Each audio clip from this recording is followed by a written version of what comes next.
Good afternoon, everybody, and welcome to Don't You Know I've Had a Stroke? My name is Mike Peters, and I've got a great guest today. I'll just leave to let you know we are live on Facebook and YouTube, so please do not swear. But if you are watching, please send me a message as who you are and where you are from, because as you know, I'm a global internet sensation. Right, without further ado, I'm going to bring on my guest, who I tried to bring on a while ago, but we were having technical difficulties. So welcome to Haydn John Canter. Hi, Haydn. Hi, Peter. How are you doing? Well, sorry, Mike. That's a good start. How are you doing? I'm good, Trust thank me to you. fluff it. So our first comment is from Sulu Cylinder, who's from Inglewood, California. Say hello to Sulu. Hello, Salute. How are you? Can you see the comments?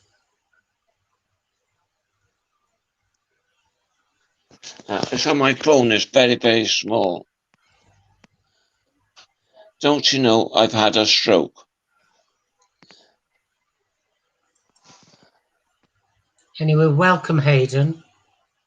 So, can we start by, can you tell us your stroke story, please? Yes. Well, basically, it's completely out of the blue. 6.5 years ago, when I was at home, sat at my home office, and I ended up having a stroke. It was a strange sensation. I had a pop in the back of my head and a bit like a bubbling sensation. And lo and behold, unbeknown to me, I had a bleed in the back of my brain. And very quickly affected my left side. And I ended up collapsing on the floor. And had to struggle to get help. And after a long effort, I managed to get to a phone and phone the emergency services. The whole of that time I was conscious and I knew what was happening, but I was very frightened. But luckily I managed to call the contact emergency services before I actually passed out. And the rest, as they say, is history. And did you know it was a stroke? Yes, I did. Because I used to be a scout leader, and every 3 years we have to undergo first response training.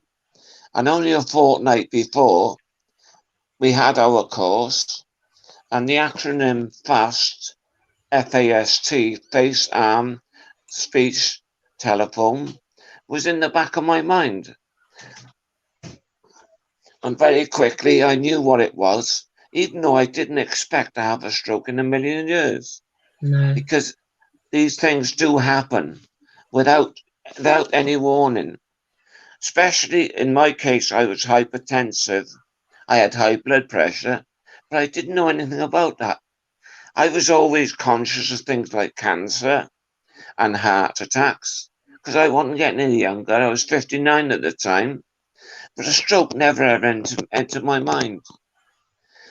And unfortunately, with hypertension, there's not many actual visible symptoms, you know? So, excuse me. So it was a total shock to me, Can but I I just knew say, I had to get help as quick as possible. no coughing is allowed on my show Right. for obvious reasons. So we've But got if we've I got cough too much, I'll have to get a face mask. so we've got Bethan Walker, who's my main carer. She can be bothered to watch today. And we've got Jerry, a friend of mine from New Braunfels in Texas, and he does talk. Y'all, all right? Oh no, that's Brummie, not American. Oh, so thank you, Jerry, for watching. So, how long were you in hospital for, Haydn? Just over 3 months, and they were fantastic. I got to be say, you know, it's one of the reasons why I wanted to develop what I was doing with the Stroke Association, because I wanted to give something back to what they gave to me, and I've managed it, thankfully, to be able to do that. So it's great because everything you give, you get back tenfold. So it's a wonderful thing, you know. And how were you affected, Haydn? Well, I still am affected. Early on, very, very early, my speech and that didn't come back for the first 3 days. But since the speech came back, I think sometimes my wife would be happy if I lost it. Yeah, So I talk too mine, much. mine's the same. Yeah. But I'm still disabled on my left side. I've got very, very high spasticity, and my left arm is completely immobile, and my left leg is it's difficult to walk, but I do manage with a stick. And you just got to keep pushing yourself. You know, it's I think that's one of the important factors of life.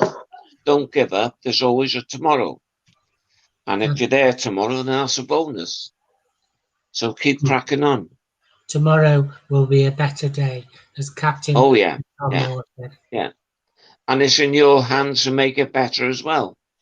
You know, um, it's all too easy to say woe is me, but you know, okay, I'm enabled. I'm not disabled. I'm enabled. Now, I'm unable to do a 4 minute mile. Before my stroke, I couldn't do a 4 minute mile. So I'm no worse off now than I was then. Yeah, So I'm enabled. I can't fly a helicopter. I'm enabled to fly a helicopter. I can drive my car now, though, which is a great bonus for me. Okay, it's slightly adapted, it's automatic and that, but I get around. And that's what you got to do in life. Don't worry about things you can't do. Focus on the things you can do. You know, a I great, lost my less. a Sorry. great quote I heard, and it was used in America lately. It said, "You looked up and said, 'God, why me?' And God replies, 'Why not you?'" Yeah, yeah, yeah. You know, it's I'm nobody special. I'm me.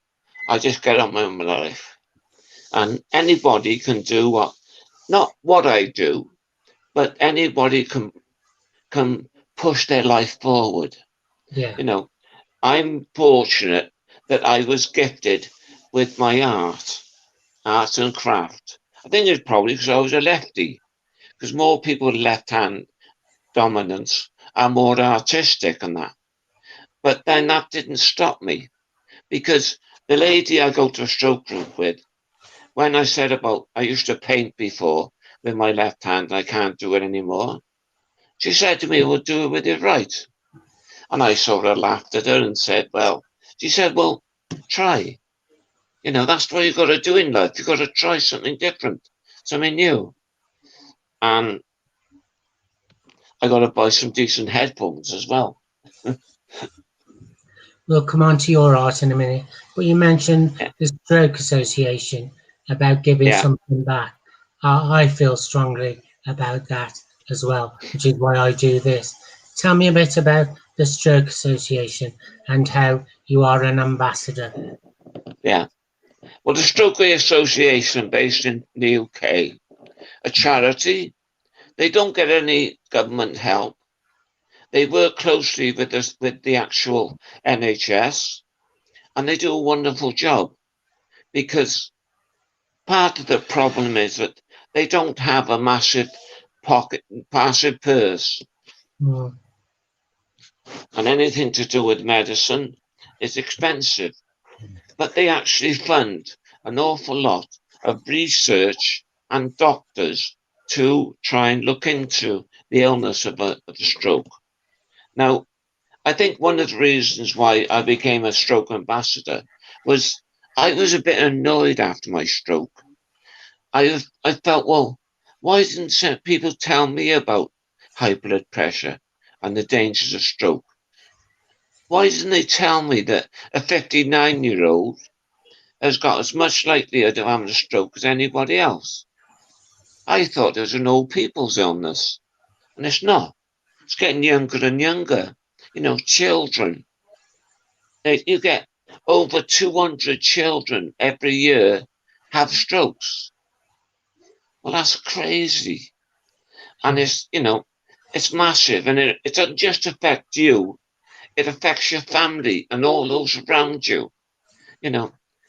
Immediately, I lost my income. I lost a job that I loved. I used to drive around the UK selling, talking to people. When you sell, it's not a job, because half the time you talk to friends. And I'm Chopsy, and it's just an adding two and two together and coming out with a really nice lifestyle. And I Now, had a good lifestyle. can you explain Chopsy? Because my American friends won't understand. Explain Chopsy. Chopsy. Well, Chopsy means talking a lot. Yeah, doing this. Having a good old chat.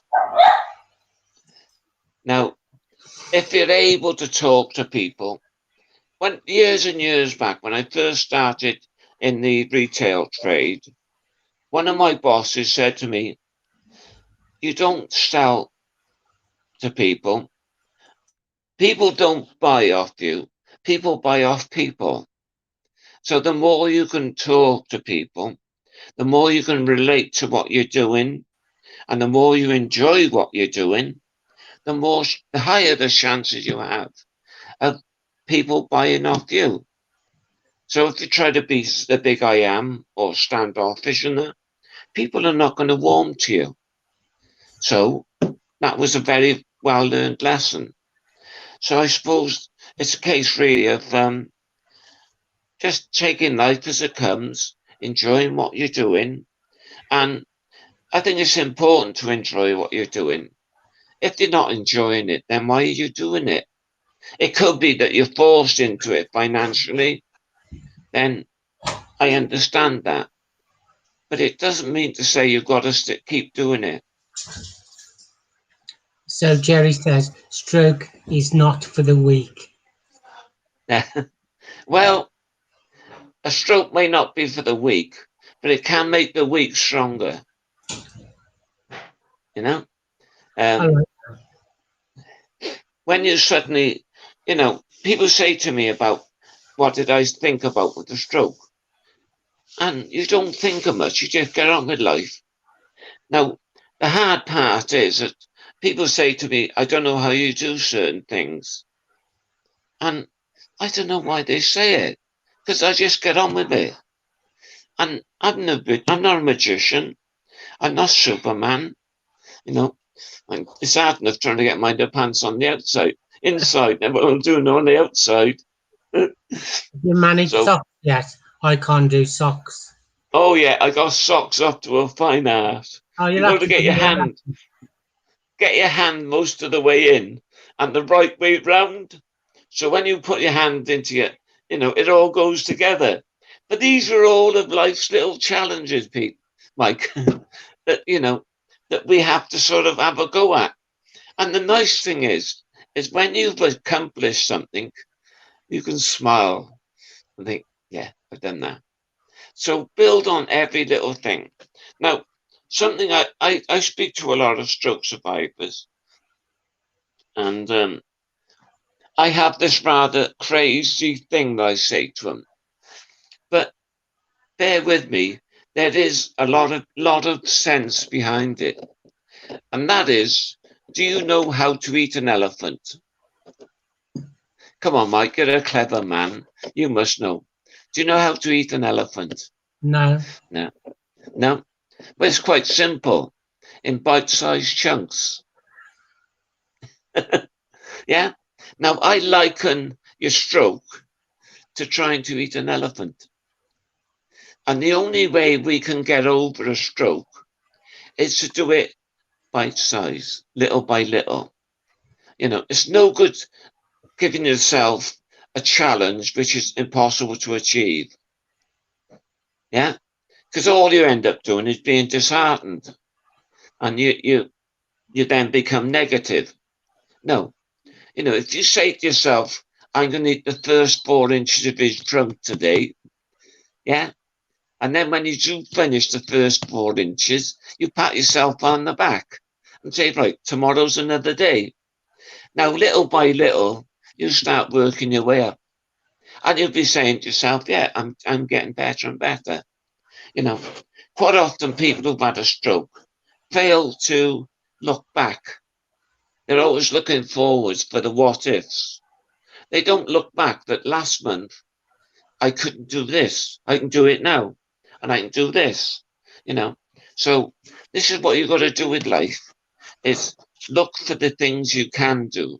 Now, one of the daft things you might say, my surname is Canter, Canter. Now, I'm a canter. I'm not a can't. I Like it. can. Yeah. Now, it don't matter if I'll make you an honorary canter if you like, but that's what your mind should be saying. I can, not I can't. Yeah. Because who knows? You may not be able to do it perfectly.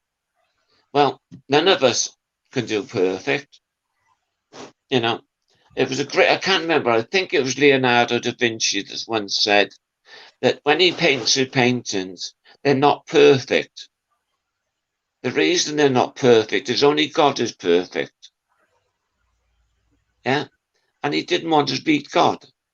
So, and I'm not trying to get into religion because there's something I don't go into greatly, but it's just a belief. So Yeah. he said, why strive for that? And a friend of mine who lives up country, she actually introduced me to something which has had quite a profound effect upon me. Now, it's a Japanese culture that I told you about a little bit earlier. Now, this culture is not the feng shui or whatever they call it, or it's not a religion. It's not a mind, control thing. It's very simple. And it's something that the Japanese people, if you ask them about it, they find it very difficult to describe because it's not something that they religiously do. It's just something they get on with in life. Now, this is what I was introduced to. Something Wabi. called wabi sabi. Yeah. Now, wabi sabi is Japanese for a perfectly imperfect light. Japanese wisdom for a perfectly imperfect light. And it meant a lot to me when I started thinking about it. Just based around three principles: incomplete, imperfect, and immortal or impermanence. Yeah. So if you go back to the impermanence, we're not here forever. None of us are. So why worry about forever? Worry about now. Now, one of the things the Japanese look at is a very simple thing which is all around Japan. It's bamboo. Now, if you look at the stem of a bamboo, it goes up, and then every now and again it stops, and then you get another bud forming. So they are like the little pockets of your life where your All right. life grows. So you get that. So that's the impermanence. Now, incomplete. How often have you read a book and when you got to the last page, you found it was great, but you're disappointed because that's the last page? Now, that author may not have written another book. I'm reading a book now. Now, the girl who's Linda LaPlante, one of the famous, authors, her next book on this series is not out until this year. So I got to wait months. Now, have you ever done a jigsaw? My wife's jigsaw mad. It drives me nuts because my vision. When you put that last piece in the jigsaw, you feel elated for a short period of time, but then you think, oh, it's gone. Mm. So why do we always strive to complete things in the knowledge that, it may not bring us added pleasure? And lastly is imperfect. Now, we strive for perfection in everything we do. We spend a lot of time, money quite often, worry to get everything perfect, just so. When in reality, to reach perfection is a very, very small chance. And when you do reach perfection, if you've got everything in your house looking perfect, and then the kids come home and they make it livable. So we've reached perfection and it's quickly been dismissed. Mm. Now, the thing I like about that is that if you live a life accepting imperfection, then there's no reason why. I've got an old sweatshirt that I love to wear, not this, but my mother-in-law bought it for me, quite an expensive one for Christmas. And it was the first year that we had our little dog. She was a puppy. And puppies being puppies, they chew everything. And I left her on the puffy in the bedroom, and my little dog came out and chewed the collar. So I've got this lovely sweatshirt, but the one collar is a bit threadbare. Now that was some years ago, because my little dog's 9, nearly 10 now. And yet my wife, every time she sees it, she wants me to throw her away. And I don't want that to happen, because I love that sweatshirt, because it's perfectly imperfect. You know, it's had a life, and things that we have around them, they have lives. Mm. And my dog chewed that shirt, so that shirt means something to me. Yeah. So what we got to do with life is appreciate. If you got something at home which has had a life and it's getting old, why throw it away? Why don't you just enjoy the life you've had and the life it's had? You My know? wife, my wife's tried to throw me away, Haydn, but hasn't succeeded yet. Yeah. I I know you, Mike, so I got every reason to understand that. But no, I'm sure she only does mean it. She I could love, get a lot worse, I love that and she's a analogy. very caring person. Well, she's a priest, Haydn. That Yes, helps. yeah. Yeah. Well, I'm going to She bring got up, help. yeah, she's got help from above. Yeah, help from upstairs. Yeah. Well, I'm going to take myself out and show some of your artwork. If you can talk about the pictures when I bring them up, please. Okay. Yeah. Right. This little one here is a very famous place in the town where we live. That's a viaduct in Portkerry Park in Barry. Now, I go to this park quite often with our dog, and this great construction, it inspires me every time I look at it. One of my other great loves is whiskey. So when I had a chance of doing it, so I came up with this. Now, a lot of what I draw, I paint on, I actually use slate, and it's part of the wabi sabi thing.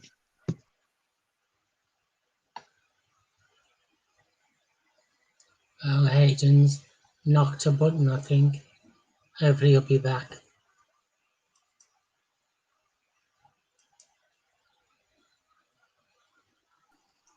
Hello, Mike. What happened there? My phone fell over. At least it wasn't Unfortunately, you. yeah. This is the fun of having one hand. But a lot of what I do, I actually do on slate.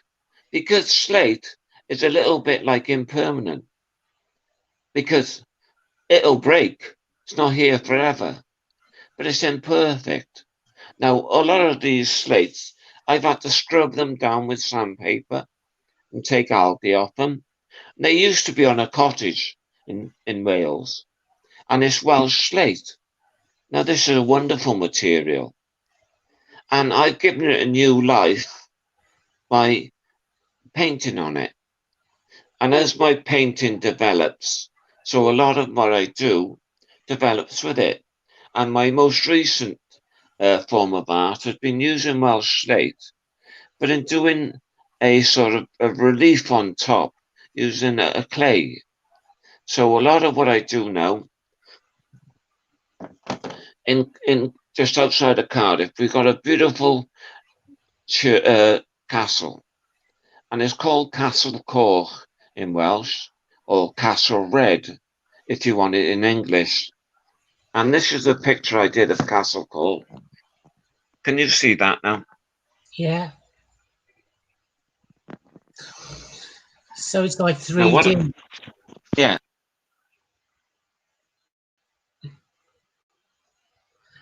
Oh, he's knocked the phone off again. He'll be back. What I'll do, I'll show you some of his artwork.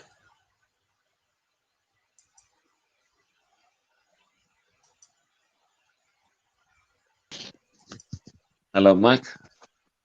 Knocked it off again. Yeah. This is trouble moving the phone. I'm not very proficient.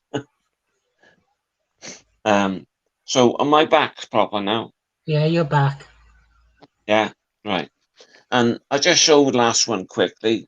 This is one I'm doing for a friend, and he loves this subject. So I just showed this quickly.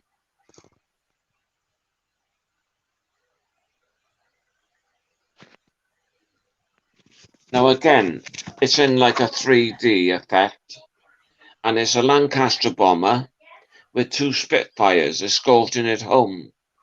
Now, another friend of mine saw this, and she said to me, she said, "That's the Battle of Britain flight." I didn't know that.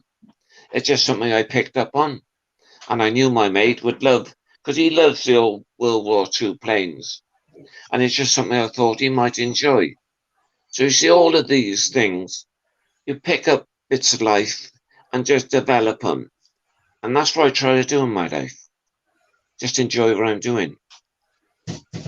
Well, I'm going to bring Now, up my some of app, the pictures you sent. I'm going to bring up some of the pictures you sent me. Can you describe what you see?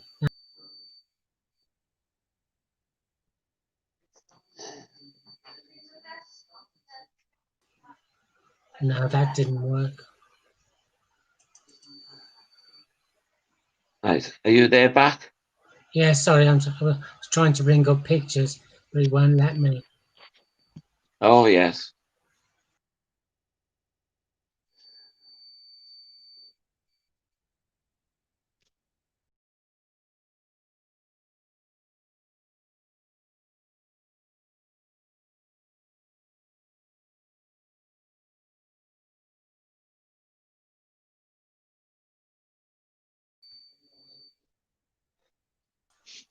So I brought a few of those pictures up. And can I just clarify, you're using your affected hand to now paint? No, my left hand is still completely disabled.